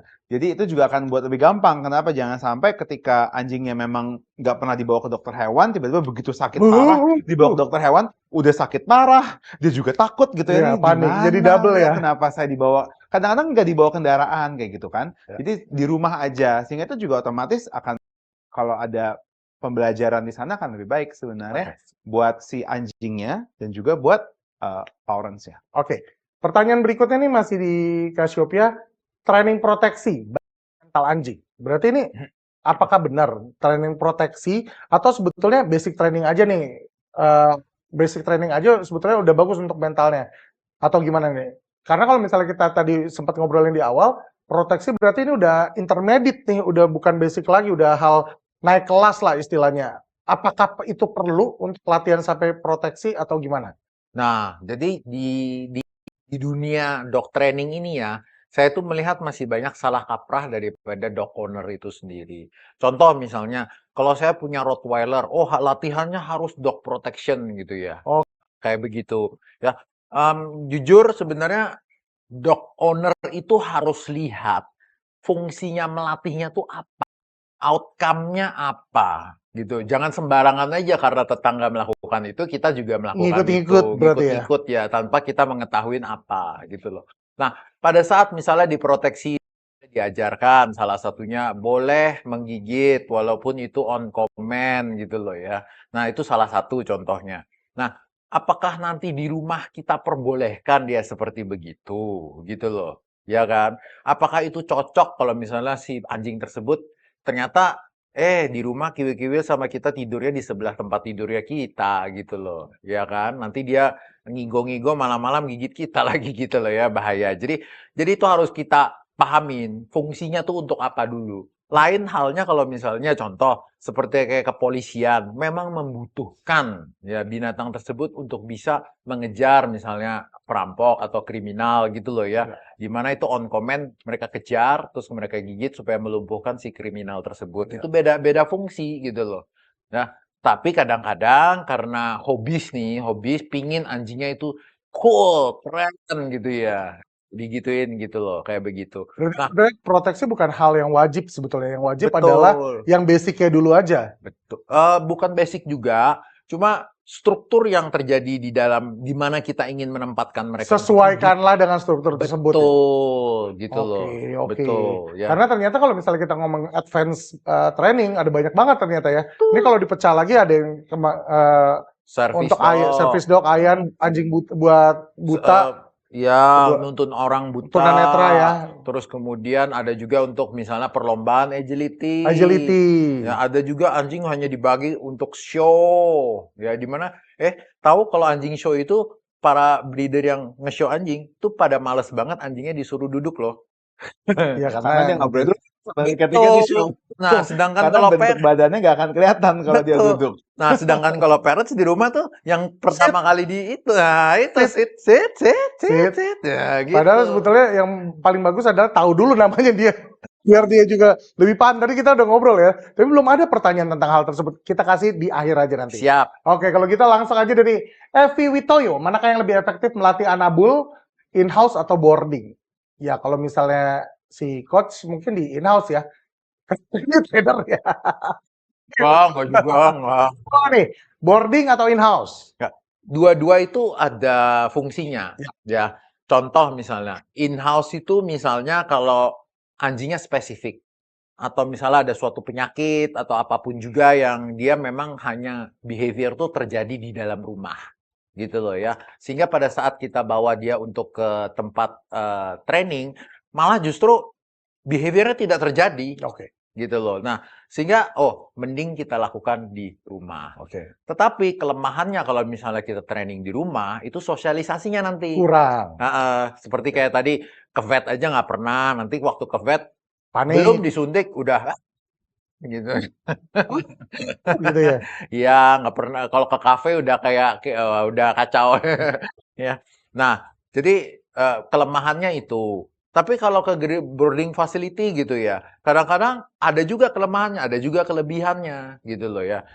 Kelebihannya banyak, kelemahannya misalnya contoh anjing lain misalnya takutnya vaksinnya tidak beres, ada suatu penyakit dan lain-lain. Faktor gampang X berarti sekali. ya. Betul, itu juga tidak bisa dicegah karena Ya. kan namanya penyakit kan ya gimana ya? Ya, Kita betul. sendiri juga tidak mengerti. Biarpun gitu. sebetulnya udah ada penyaranan dan apa segala macam faktor-faktor yang di luar kendali dari si trainer atau tempat tersebut juga masih banyak sebetulnya ya. Betul, betul. Jadi tidak ada yang paling bagus mana, tidak ada. Dua-duanya punya hal yang Plus dan minus begitu. lebih baik ya dua-duanya. Why not? Yes. Duh, keren. Oke, lanjut. Mau ditambahkan nggak? Setuju? Saya setuju, tapi mungkin yang perlu ditambah dari saya yang perlu ditambahkan adalah sebenarnya faktor baik itu dilatih di rumah maupun dilatih di boarding kayak gitu. Menurut saya penting banget ada peran aktif dari si parents-nya. Oke, penting tuh ya. Match-nya juga, jadi jangan hanya tergantung, kadang-kadang banyak banget yang bilang, oh ini udah di training tapi nggak bagus. Tapi pertanyaan saya ada biasanya, ibu atau bapak ikutan nggak? Maksudnya ngerti nggak? Maksudnya konsepnya seperti apa? Betul. Dan apakah terlibat aktif? Karena pada akhirnya nanti kan anjing ini kan juga akan jadi anggota member keluarga di rumah kayak gitu kan. Dan yang akan berinteraksi sama mereka kan adalah parents ini sendiri. Jadi parents juga mau harus peran aktif buat belajar, nanya banyak ke trainernya kayak gitu sehingga ya ketika di rumah di home setting ya parents juga ngerti how to communicate kayak gitu. Minimal ada satu lah dari anggota keluarga yang mengerti tentang hal tersebut, yang nanti bisa mendelegasikan ke yang lain gitu kan. Kalau semuanya nggak ngerti, ya udah wassalam. Ya kalau kita aja sekarang belajar bahasa Inggris 3 bulan nggak belajar, udah lupa tuh beberapa Iya kata-katanya gitu ya, kan. misalnya kayak di sekolah diajarin Iya, bahasa Inggris, di betul. rumah nggak dipakai. Iya, gitu. iya, Akhirnya itu dia. tetap aja nggak pede anak. Wih, keren. Lanjut nih. Kita akan langsung ke pertanyaan live-nya belum ada, kita langsung aja masuk ke sesi ketiga sebelum masuk ke topik selanjutnya untuk dog trainer, hotel dan juga service seperti yang tadi udah dibilang sama Koryo. Yuk gabung aja langsung ke breeder eksekutif Royal Canin dengan menghubungi nomor Dr. Kardila Effendi. Dr. Kardila Effendi masih belum masuk juga ya? Oke, Dr. Kardila Effendi di 0896 1673 8839 dan dapatkan ekstra 15%. Karena kita ingin membentuk apa tadi dokter sebutannya? Environment. Ekosistem yang jalan semua. Karena balik lagi kan target kita adalah menjadi Powerens yang baik gitu ya. Jadi Powerens yang bertanggung jawab. Nah kalau udah jadi Powerens yang bertanggung jawab, semua berpikiran yang hal sama, ya akan jadi hal tersebut akan menjadi lebih baik lagi. Oke, langsung ke talk show poin ketiga. Ini kalau boleh tahu udah berapa jam nih kita nih? 1 jam, sudah 1 jam kan benar kata saya. Ini berdua udah 1 jam ya. Waktu kita tinggal sedikit nih ya. Membangun kedekatan dan konsistensi. Kata konsistensi adalah kata yang paling harus dan wajib untuk kamu melatih anjing kamu. Konsistensi katanya ya. Kedekatan apalagi, karena kalau kita ngomongin kedekatan berarti kita ngomongin tentang bonding. Tanpa adanya kedekatan, kurang. Tanpa adanya konsistensi kurang. Berarti kalau kita mau 100% ya keduanya harus ada. Pertanyaan dari Marliana Astuti, lebih efektif mana menurut coach? Latihan dengan snack reward atau pujian verbal? Mohon maaf, validasi berlaku untuk laki-laki aja. Anjing masih divalidasiin. Kamu pinter. Enggak, pertanyaan tuh kita balikin lagi yang nanya gitu ya. Lebih suka dipuji atau dikasih duit? Duit lah. Jawab kalau gitu. Cepat sekali menjawabnya. Semua yang ada di sini juga kita, Korea juga setuju? Setuju gitu ya. Tapi perlu ada konteksnya begini kan ya. Saya tahu ya kalau Kak Ivan memang pengennya duit ya. Tapi memang secara natural, tapi menurut saya benar gitu. Secara general sangat saya setuju karena kan buat anjing kan juga makanan adalah is a reward kayak gitu kan. Jadi otomatis I think we need to understand sebenarnya motivasinya apa sih, drive-nya apa sih. Kan ketika kita bilang kita kasih reward kan harus something yang mereka emang sukain, ya kan. Menurut saya ada banyak tuh reward sistemnya gitu kan. Apakah itu mau berupa makanan juga beda-beda gitu kan, ada berbagai jenis treats, berbagai jenis makanan, bentuk makanan yang juga beda-beda. Apakah dia termasuk play kayak gitu kan, dikasih mainan juga apakah dia mau yang digerakin sama parents-nya, apakah mainan yang stationary dia juga suka kayak gitu kan, apakah yang empuk, apakah yang keras, seperti ya beda-beda. Dan juga sebenarnya tadi kalau ketika Kak Mariannya juga tanya apakah pujian verbal, menurut saya ada juga bagian kalau saya bilang reward bonding gitu ya, reward interaction. Dalam artian mungkin ada yang lebih suka interaction sama ownernya kayak dielus seperti itu. Kalau saya juga katakan ya bisa kok digunakan, tapi apakah pertanyaan tadi kayak gitu ya, mungkin kalau misalnya tolong dong Kak Ivan bawain gelasnya ke saya kayak gitu kan. Oh makasih Kak Ivan. Mungkin dengan hanya kata makasih, oke aja gitu ya. Tapi kalau misalnya, tolong dong Kak Ivan ambil 100 gelas, saya pindahin ke sini. Oh mohon maaf, mau ditiru gitu ya. Jadi menurut saya tergantung juga dengan konteksnya, exercise-nya mungkin ya. Apa sih yang anjing ini, apakah udah tahu, apakah ini something yang affordable juga buat anjing ini. Jadi menurut saya sih ya harus dilihat juga ya konteksnya. Tapi pada dasarnya mixtures between both akan bagus. Menurut saya. Berarti tetap harus ada bondingnya dengan cara ya diberikan affection ya ke mereka. Tapi ngaruh berarti ya, ternyata kan dokter seorang behaviorist kan, animal behaviorist, berarti ternyata affection kita berpengaruh ke mereka juga berarti ya. Penyampaian emosi betul. Atau apa? Mungkin affection dan artian interaction ya. Saya ada satu contoh kasus ya, anjingnya French Bulldog, dan dia dikasih makanan nggak mau. Dikasih treats, nggak mau. Dikasih toy, nggak mau. Dia cuma mau digendong. Jadi sebenarnya ya rewardnya ya bisa dilakukan Digendong. adalah sebenarnya ya dengan gendongannya, tapi dengan digendong itu dia harus tahu apa sih konteks yang harus dia lakukan. Berarti harus cari tahu yang tadi dibilang, apa yang ngedrive Jadi dia. tergantung masing-masing beda kayak gitu menurut saya. Nah, untuk si jagoan kita Bart ini drivingnya apa nih? Untuk dia nih. Makan. Dari tadi udah ngeliatin, ini belum dikasih Wah, nih. ini Ini masih di nih, display, ini yang luar cakep biasa ya teman-teman. Ini dari tadi makanan sudah kita kasih dan dia belum menyentuh sampai disuruh. Belum Ini boleh sampai saat sekarang mengenyang. belum boleh. Dan ini nahan, itu luar biasa. Ini obedience-nya sangat luar biasa. loh. Tapi nanti pemirsa ini lihat gitu, oh enggak ini makanannya bohongan. Ini boleh nggak sekarang? Kan kalau misalnya kita udah jalan 1 jam nih. Berarti selama 1 jam ini dia sudah menahan untuk tidak makan. Nah, kita buktikan apakah bener nih. Sekarang pas disuruh makan sama Coach Joe, makan Coach Joe. Ya, siapa tahu kan ini display only. Iya, betul. Oke, kita tes ya. Tapi ini kita suruh pilih juga, Bart, bangun dong, bangun, kap. Ngantuk. Ya. Dari tadi dengerin orang ngomong aja terus. Bat ya. Nah, kamu milih, Bat. Ini kan ada kopi, Bat. Ya kan? Nih, kopi. Ini ada makanan dari Royal Canin. Jadi maunya yang mana kamu? Kamu maunya yang mana? Dia lihat dulu. Maunya yang mana? Nih kita. Oh,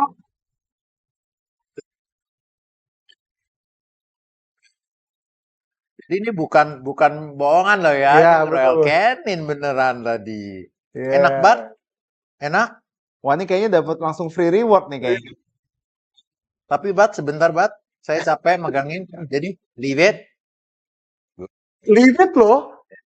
Leave it loh, bener-bener loh ya. Ya. Oke, Wah. leave it ya. Nah, ini mau kopi? Ini bukti ya. Kalau yang kita datangkan emang expertise. Dilepas, dia lagi makan dengan udah nunggu sejam, dia makan, disuruh berhenti, dia berhenti. Wow, Bart, you're awesome, keren.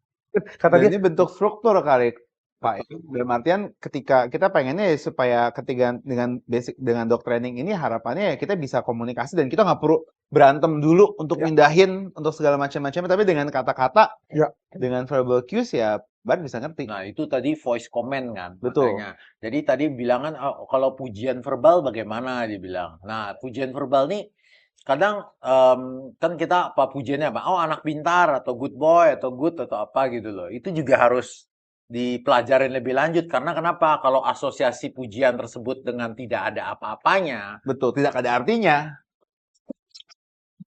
oke. Jelaskan teman-teman, makanya saya suka episode kita kali ini gong banget sih, bener ya. Kita langsung melihat secara langsung bagaimana caranya, dan bisa terlihat dong, inilah hasil dari kedekatan, dari konsistensi juga. Ingat, kalau dekat doang juga nggak konsisten juga nggak bisa kayak gini. Konsisten, nggak dekat juga, ya mungkin bisa, tapi nggak akan sedekat ini gitu ya. Nah, makanya langsung saja kita akan lanjut ke pertanyaan berikutnya dari William Hadi Putra. Gimana sih cara paling efektif buat nunjukin kasih sayang ke anjing lewat training biar mereka nurut dan tapi tetap merasa disayang? Oke, jadi gimana cara yang paling efektif? ini pertanyaannya agak aneh nih. Iya, saya juga dari tadi bingung ini maksudnya kayak apa. Tapi cara overall dengan kita memberikan dog training itu bukti tanda cinta kita dan sayang kita nggak? Nah, kayaknya ini ada mindset yang agak berbeda nih Nah, itu yang tadi kita bedah nih, Dok, ya. saya Iya, agak gitu. Dalam bingung. artian mungkin mindsetnya ada dog training ini ada sesuatu yang menderitakan Iya, atau sesuatu yang sebenarnya tidak disukai. betul. Jadi kenapa ditanyanya mungkin nggak training tapi juga tetap sayang sama kita. Nah, ini kayaknya mungkin konteksnya saya tahu gitu ya. Karena ketika kita ngomong trainer mungkin ada kesannya bahwa kesan zaman dulu jadul banget gitu ya. Iya. Itu adalah anjing dengan shock collar ditarik, menderita, dia harus nurut dan dia harus ditekan dengan segala sebagai alfanya dan anjingnya harus dalam kondisi ketakutan. Padahal kalau misalnya kita lihat hal dengan cara seperti itu akan ada saatnya dia break juga kan? Betul. Kalau dengan Dan cara yang gitu ya. This is an outdated training method seperti itu kan. Jadi sebenarnya ini menarik banget, tapi mungkin kita tanya sama bintang tamu kita nih Iya. untuk Coach Joe, kalau misalnya bikin anjing jadi takut. Nah, justru itu jadi pertanyaannya itu saya kan agak dah. Kenapa orang ini merasa bahwa training itu bikin nggak sayang anjing gitu loh. Jadi ceritanya kan. Nah, sebenarnya justru training yang benar itu anjingnya makin sayang sama kita. Training yang benar ya. Dengan garis bawah Heeh. trainingnya harus benar ya. Betul. Harus training sertifikasi, trainernya juga harus sertifikasi, harus apa dan segala macam. Betul. Dengan yang benar. Berarti ini adalah bentuk tanggung jawab kita. Salah satu dari pilar itu untuk kita bertanggung jawab ya dengan cara ini. Betul. Jadi jangan sampai salah paham ya. Ini takutnya kan banyak orang-orang salah paham. Nggak tahu itu mungkin generasi lawas, generasi baru. Generasi baru juga masih banyak saya lihat kadang. Nah, itu jangan salah paham. Ya, kekerasan terhadap animal itu no-no. Ya, nah, jadi kita tidak menyarankan untuk bisa memberikan semacam kayak penyiksaan atau penyakitan terhadap animal gitu ya. It's a no-no. Ya, mereka juga pasti ada beberapa miskonsepsi bahwa apa namanya dengan cara kita sebutannya apa ini coach dibenarkan in English hampir koreksi.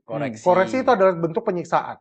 No, no, no. Ya kan? Koreksi bukan bentuk Tuh, penyiksaan. itu Nah, kan hati-hati lagi nih. miskonsepsinya adalah seperti itu. Wah, itu koreksi itu pasti dipukul, pasti enggak. Nah, Nah, ini Betul. silakan Betul. Coach Jo. Nah, karena koreksi yang terjadi kalau misalnya kita tendang, kita pukul, kita berikan setruman, apalagi alat-alat yang tingkat dewa, itu menurut saya tidak humanis gitu loh ya. Bahkan sampai ada mencekek dan lain-lain, itu juga no-no banget gitu ya. Nah, kita anggap aja misalnya metode-metode itu kita balikin ke manusia aja. Apabila manusia dilakukan begitu, wah itu tidak ya, tidak. Kita aja Nah, nih masukin barak nggak disiksa gitu kan. Mungkin Ya. tapi kayak zamannya Kak Ah, Ipan mohon kayak yang maaf. waktu SD Sama masih gitu. masih diangkat, masih disuruh Ah, dijawar Iya. kuping gitu di pojok. Iya. atau ini apa pakai penggaris gitu. Penggaris, penggaris kita kan beda. Papan tulis. Oh iya iya. Betul betul. Jangan dong. Ketahuan umur nih, umur ini ketahuan nih. Dan dulu kita garis plastik, mistar. Serius. Bener, seriusan. Keras lagi. Usia berapa ya? Sama, kita nggak jauh beda. Ya, jangan diem-diem. Saya balik lagi ke laptop gitu ya. Sebenarnya memang harusnya dog training ini adalah bentuk bonding. Tuh. Harus sebenarnya banyak banget ketika ikut saya ngajar gitu ya ke parents, ya ternyata dok semakin ikut sesi semakin dekat, semakin nempel. Nah, penting that's actually the good sign kayak gitu. Jadi kalau menurut saya tadi Kak William juga jangan takut, tapi mungkin saran saya adalah hati-hati dengan cari resource yang tepat. Ya, Karena itu dia, balik lagi resource yang betul, tepat ya. karena bisa jadi mungkin kakak sempat dapat informasi apapun, sempat ngobrol dengan seseorang atau siapa yang memang diajarkan memang harus takut. Ya. Dan tapi that's an outdated method. Outdated method. Oke, sekarang pertanyaannya.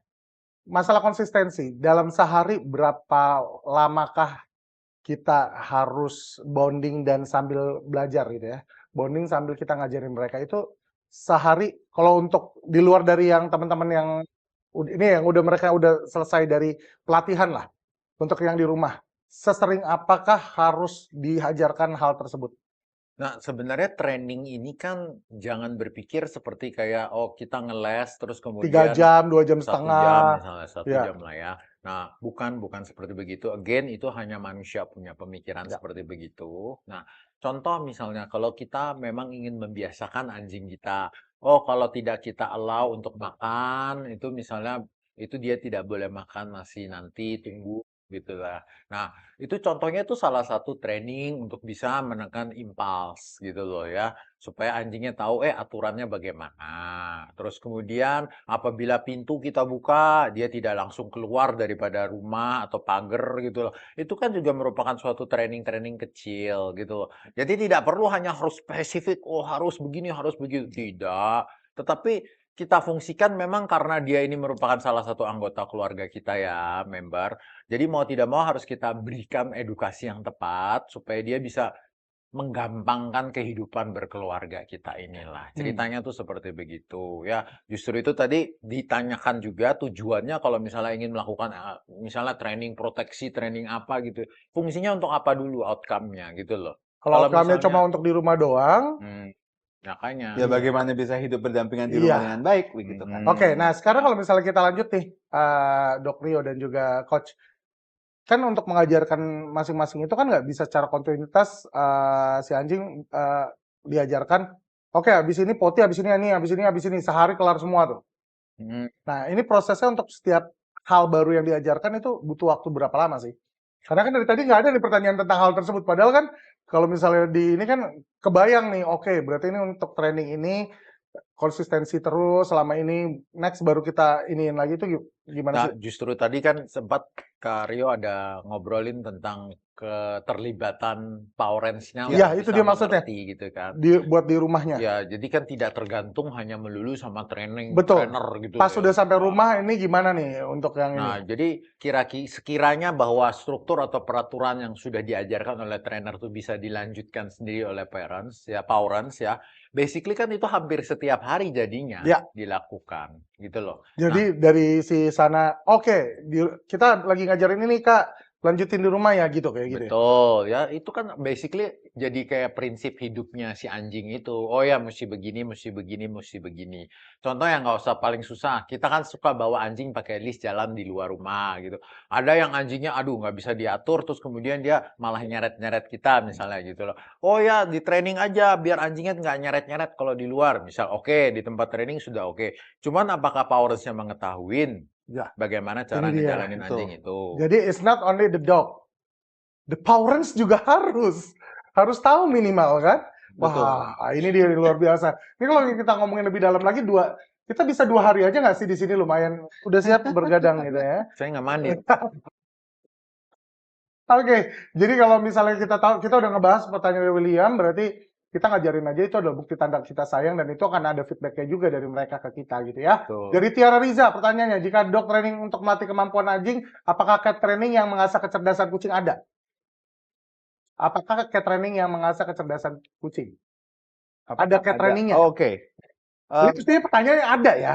Mestinya ini kalau kita baca agak aneh ya. Jika ada dog training untuk melatih kemampuan anjing, apakah ada cat training yang mengasah kecerdasan kucing? Ada nggak Ya. cat training?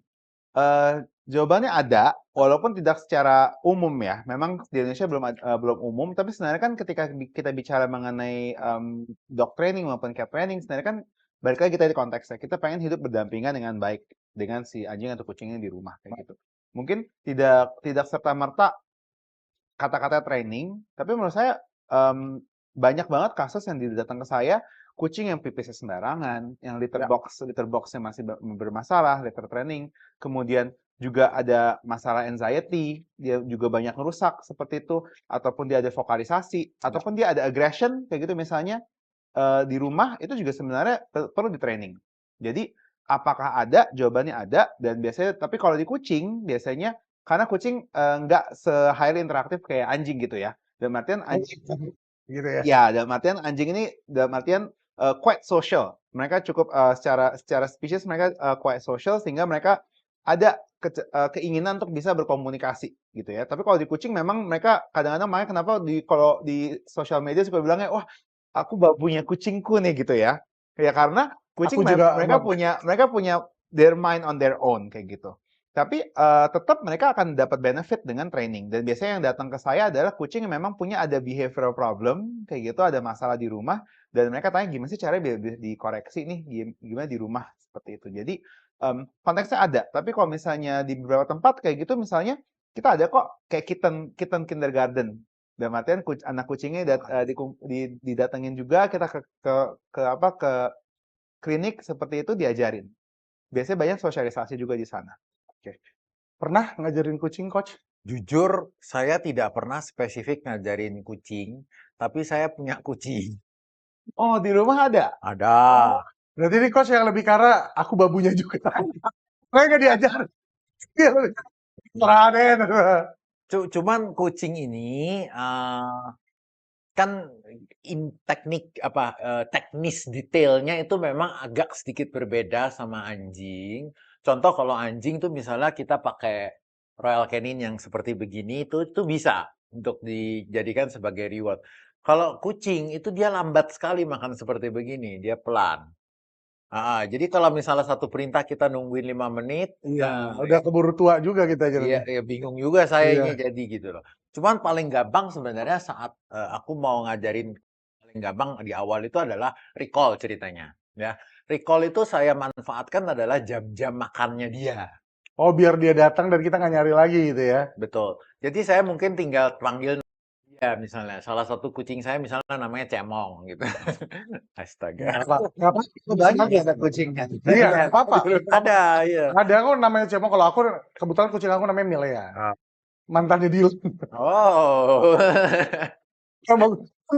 Namanya bagus nama kucingnya. Baru saya mau bilang siapa yang nanya gitu tapi ya berjawab. Wah, Iya, cinta kucing juga. Nah, jadi ceritanya paling gampang ya kita manfaatkan momen-momen saat dia menginginkan sesuatu. Seperti kayak kita panggil misalnya namanya Cemong, makan misalnya ya. Nanti dia datang otomatis. Jadi kalau misalnya lain kali kita membutuhkan dia lagi ya, memang bukan jam makan, tapi ketika kita panggil namanya dia datang. Gitu. Oke, ada drive-nya berarti ya. Betul. Itu salah satu. Cemong, Kang, biarpun kadang-kadang jalannya gini. Panggil terus gitu kan. Itu angkuh sekali. Tapi kalau Milea nih agak bahaya nih. Tuh. Ya, kalau misalnya punya istri terus kemudian Milea, gimana dong nanti? Kasih nama bini saya juga. Tanggung jawab. Kita lanjut. Pertanyaan live aja langsung ya. Ada ternyata ya. Oke, dari Yolanda Yandi. Dok, bagaimana dokter menilai peran diet dalam mengurangi perilaku agresif atau hyperaktif seekor anjing? Bagaimana cara membangun bonding yang kuat antara anjing dan pemilik sejak dini? Itu mungkin kita tanya ke coach ya. Tapi yang pertama ke dokter dulu nih dok. Diet dok dalam mengurangi perilaku agresif. Ini dietnya maksudnya nggak dikurangin makan ya? Saya juga nggak Apa ditambah makan? Biar nggak lebih. Dietnya makan. Oh, jadi gimana nih? Oke. Oke, jadi mungkin terlalu besar gitu. Tapi emang malah hyperaktif ya kalau misalnya terlalu besar juga. Apa malah kurang bergerak gitu ya? Sebenarnya sih mungkin kalau dari anjing ya, maksudnya kadang-kadang memang ada kita agresi, ada food aggression dibilang. Dia ketika dimakan dengan bowl makanannya kayak gitu, ketika ada orang deketin tiba-tiba bisa nyerang. Betul. Snap ya. Ya, itu Gitu. kita bilang ada food aggression. Tapi kan biasanya di sini fungsinya kan sebenarnya bukan karena dia makanannya salah apa gimana, tapi sebenarnya lebih ke arah karena makan kan bagian dari resource. Mereka bagian dari hal yang menjadi reward juga buat mereka. Jadi kan dan suatu kebutuhan. Jadi banyak banget kadang-kadang Powerance ya, apalagi ketika anjing yang direscue seperti yang mereka juga kelaparan seperti itu kan otomatis food resource-nya makin berharga. Jadi ya kalau makan dia diganggu kayak gitu. Tapi sebenarnya ada juga momen di mana ya aggression ini jadi mengkhawatirkan. Nah, kalau misalnya memang mengkhawatirkan dan kemudian ada keselamatan di rumah kayak gitu juga menurutku perlu untuk dilatih. Mungkin ke arah situ ya. Tapi apakah peran diet ini Mungkin kalau misalnya pertanyaan lebih gini deh. Kalau misalnya kita, coach, kalau misalnya emang anjingnya ternyata obesitas atau terlalu gemuk dan apa, penting nggak sih untuk diet? Kalau misalnya Oh, enggak, bukan ini. Pertanyaannya aku mengerti ini. Jadi ini makanan, ya. Jadi si Bu Yolanda ini mungkin merasa bahwa makanan ini apakah bisa Membuat untuk agresif. mengurangi mengurangi agresi perilaku, berarti makanannya. atau bisa mengurangi hiperaktif daripada si anjing tersebut gitu loh. Nah, ini kan sama seperti case-nya kalau anak ADHD itu loh. Oke, ADHD ngerti. gitu. Berarti nutrisinya. Heeh. Kita ngomongin tentang nutrisinya nih. Kalau misalnya ternyata nutrisinya tidak tepat, bisa mempengaruhi juga nggak sih ke perilaku agresivitas dari si anjing atau anjingnya tersebut, Dok? Oke. Kalau sebenarnya kalau dibilang peran apakah bisa mengurangi perilaku agresif atau aktif bisa juga. Karena ada beberapa nutrien yang sebenarnya kita pakai kayak tryptophan seperti itu yang sebenarnya fungsinya lebih untuk menenangkan. Jadi saya kayaknya di Royal Canin belum ada di Indonesia kayak gitu ya, tapi kita punya range calm yang memang kita tambahkan nih nutrien ini di bagian makanannya supaya dia lebih bisa calm. Kita kalau untuk di professionals kita ada beberapa range yang kita juga yang untuk cat show seperti dog show seperti itu yang dia juga ada kandungan nutrien tersebut supaya untuk menenangkan. Ketika kucing cat show kan dia juga pengen dia harus relax. Dia nggak boleh stres ketika dia di display seperti itu. Dan dengan nutrien ini kandungan nutrien tersebut dia bisa membantu untuk kucing tersebut lebih relax. Jadi jawabannya sebenarnya apakah ada peran diet yang mengurangi? Ada, tapi mungkin harus in moderation gitu ya. Dalam artian bukan ada gak sih makanan yang membuat kucingku yang tadinya stres banget jadi Diem enggak gitu gitu. ya. Anjing gampang banget dikasih makan terus dia tenang ya, mungkin nggak se-ekstrim itu gitu. Tapi jadi multimodal, ada berbagai macam konteks, tapi sebenarnya apakah ada nutrien-nutrien tertentu yang untuk membantu? Ada. Ada. Dan itu cuma di profesional aja berarti ya. Saat ini di Indonesia hanya profesional saja. Profesional. Dan kebetulan acara kita emang diperuntukkan untuk calon profesional sebetulnya. Ya, jadi Kalau itu teman yang agresif dan hiperaktif bagaimana? Tinggal ditraktir makan. Sorry. Siapa tahu saya bisa dapat tadi apa? Fun. oh ya, ini dikasih aja langsung ke Ivan ya nanti ya. Jadi untuk teman-teman apalagi yang udah bergabung ke BC ada loh. Beberapa makanan yang mungkin tadi dibilang sama Dok Rio, makanya langsung gabung aja. Gunakan kesempatannya sekarang untuk bergabung dengan Dr. Karlita Effendi. Lanjut yuk, Karlita Effendi. Bagaimana cara membangun bonding yang kuat antara anjing dan pemilik sejak dini? Coach. Waduh, sejak dini biasanya tuh orang yang sering bersama dengan si anjing, Ya. orang yang sering kasih makan anjing, orang yang melindungi dan dianggap sebagai apa ya? Tolerance ya lah ya. Iyalah, Tolerance. itu bakal akan bondingnya bagus. Dan hindari cara-cara melatih yang menggunakan cara-cara kekerasan baik fisik maupun verbal ya. Sehingga anjing tidak menimbulkan suatu perilaku-perilaku defensif gitu tuh ya. Nah, jadi itulah ya in short cara-cara membangun bonding. Siapa tahu dokter ada Ada yang mau ditambahkan menambahkan. nggak dok, menurut dokter sebagai animal Mungkin sebagai behaviorist? tambahannya adalah time spend. Kalau di Royal Canin sebenarnya kita bilang untuk jadi pemilik hewan yang bertanggung jawab, sebenarnya ada beberapa komitmen ya. Ada komitmen finansial otomatis, ada komitmen seumur hidup waktu. Nah, waktu ini jadi penting nih.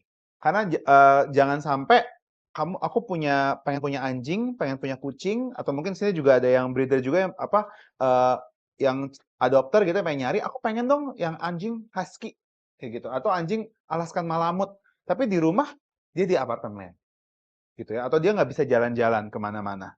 Dan itu otomatis ya, of course this is not the suitable on the lifestyle. Jadi otomatis waktunya harus penting.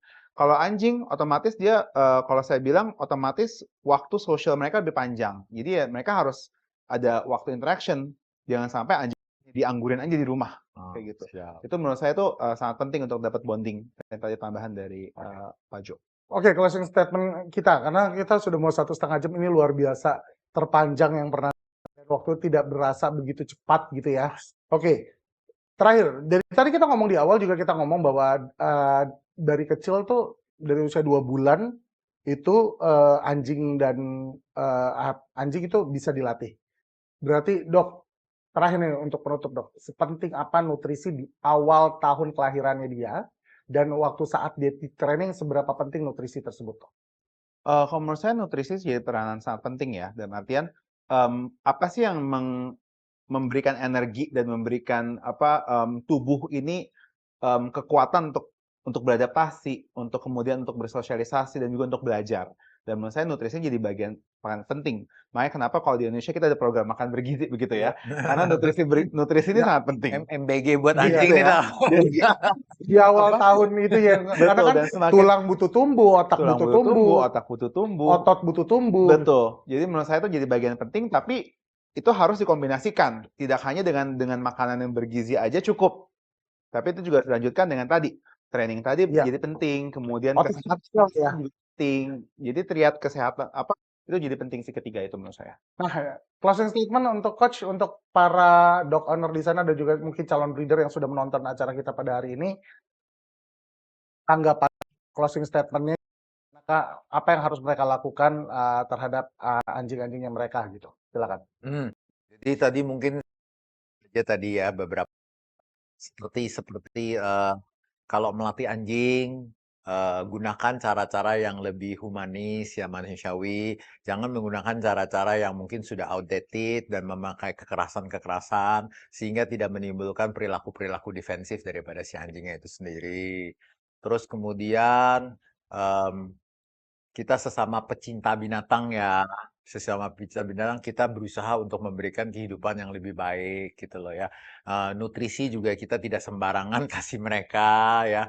Saya pikir Royal Canin menyediakan yang terbaik ya Ya, amin. bagi anjing-anjing ini gitu loh. Ya, saya pikir sih cukup di sana aja. Sana aja, dan jangan lupa juga untuk di training ya. Betul. Karena ini adalah salah satu bentuk kasih diberikan dan juga tanggung jawab seorang Paurens terhadap anjing atau kucing kita. Terima kasih, sampai jumpa lagi di Ngobrol Sehat Sejak Dini di tahun depan 2026. Saya Ivan Persada, Coach Joe dan juga Karyo mengucapkan terima kasih banyak. Sampai jumpa. Dadah!